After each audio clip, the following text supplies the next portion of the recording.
سفر طائف۔ شیب ابی طالب سے واپسی کے بعد مکہ کی فضا اس حد تک مقدر تھی کہ وہاں تبلیغ اسلام کی بہت کم گنجائش تھی۔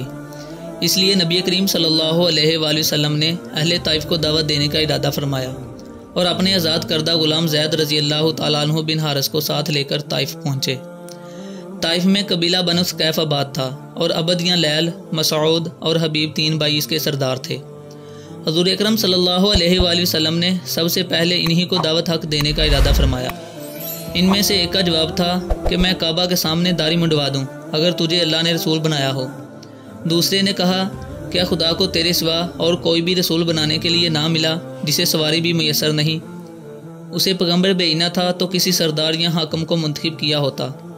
اور تیسرے کا جواب یہ تھا کہ میں تجھ سے کوئی بات نہیں کروں گا، اگر تو واقعی خدا کا رسول ہے تو نہایت خطرناک بات ہے کہ میں تیرے کلام کو رد کر دوں، اور اگر تو خدا پر جھوٹ باندھتا ہے تو تو اس قابل نہیں کہ تیرے ساتھ بات کی جائے۔ غرض یہ کہ تینوں سرداروں نے اپنے اپنے جوابات سے ثابت کر دیا کہ ان کے اندر طلب حق سرے سے موجود نہیں۔ حضور اکرم صلی اللہ علیہ وآلہ وسلم عوام کی طرف متوجہ ہوئے اور واعظ کہنا شروع کیا تو ان سرداروں نے عباش چھوکروں کو حضور اکرم صلی اللہ علیہ وآلہ وسلم کو تنگ کرنے پر مأمور کر دیا۔ ان لونڈوں نے آپ صلی اللہ علیہ وآلہ وسلم کو پتھر مار مار کر لہو لہان کر دیا، یہاں تک کہ آپ صلی اللہ علیہ وآلہ وسلم کا جوتا مبارک خون سے بھر گیا اور آپ صلی اللہ علیہ وآلہ وسلم بیٹھ گئے۔ انہی میں سے ایک بدبخت نے آپ صلی اللہ علیہ وآلہ وسلم کو اٹھایا اور چلانا شروع کیا۔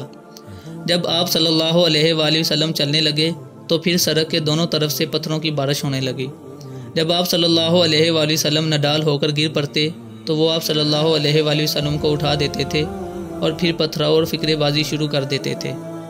بالآخر آپ صلی اللہ علیہ وآلہ وسلم آبادی سے باہر نکلنے میں کامیاب ہو گئے اور ایک باغ میں انگوروں کی بیلوں میں پناہ لی۔ زید رضی اللہ تعالیٰ عنہ بن حارث نے آپ صلی اللہ علیہ وآلہ وسلم کے زخم دھوئے اور آپ صلی اللہ علیہ وآلہ وسلم سے درخواست کی کہ اس ظالم قوم کے لیے ہلاکت کی دعا کیجیے، لیکن آپ صلی اللہ علیہ وآلہ وسلم نے فرمایا میں ان لوگوں کے لیے تباہی کی دعا کیوں کروں؟ ہو سکتا ہے کہ ان کی آئندہ نسلیں ایک خدا پر ایمان لانے والی ہوں، اور ان کی ہدایت کے لیے دعا فرمائی۔ یہ باغ عتبہ بن ربیعہ کا تھا۔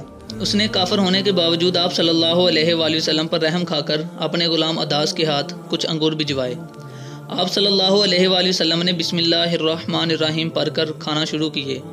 عداس نینوا کا باشندہ تھا جہاں حضرت یونس علیہ السلام مبعوث ہوئے تھے۔ فوراً بول پڑا، یہ ایسا کلام ہے جو یہاں کے باشندے نہیں بولا کرتے۔ آپ صلی اللہ علیہ وآلہ وسلم نے اس سے اس کا مذہب اور وطن دریافت کیا تو اس نے بتایا کہ میں نینوا کا عیسائی ہوں۔ آپ صلی اللہ علیہ وآلہ وسلم نے فرمایا کہ تم مرد صالح یونس بن متی کے شہر کے باشندے ہو۔ عداس نے پوچھا آپ کو کیا معلوم کہ وہ کون تھا؟ آپ صلی اللہ علیہ وآلہ وسلم نے فرمایا یونس میرا بھائی تھا، وہ بھی نبی تھا اور میں بھی نبی ہوں۔ عداس نے یہ سنتے ہی آپ صلی اللہ علیہ وآلہ وسلم کے ہاتھ چومے۔ عتبہ نے یہ دیکھا تو فوراً مداخلت کی، عداس کو ڈانٹا کہ کہیں اپنا دین نہ چھوڑ بیٹھنا۔ طائف کے علاوہ بھی آپ صلی اللہ علیہ وآلہ وسلم بہت سے قبائل میں تشریف لے گئے۔ عکاظ اور ذی المجاز کے میلوں میں اور حج کے موقع پر آپ صلی اللہ علیہ وآلہ وسلم نے مختلف قبائل کو اسلام کی طرف بلایا، لیکن ابو لہب ہر وقت ساتھ رہتا تھا اور لوگوں کو قبول اسلام سے منع کرتا تھا۔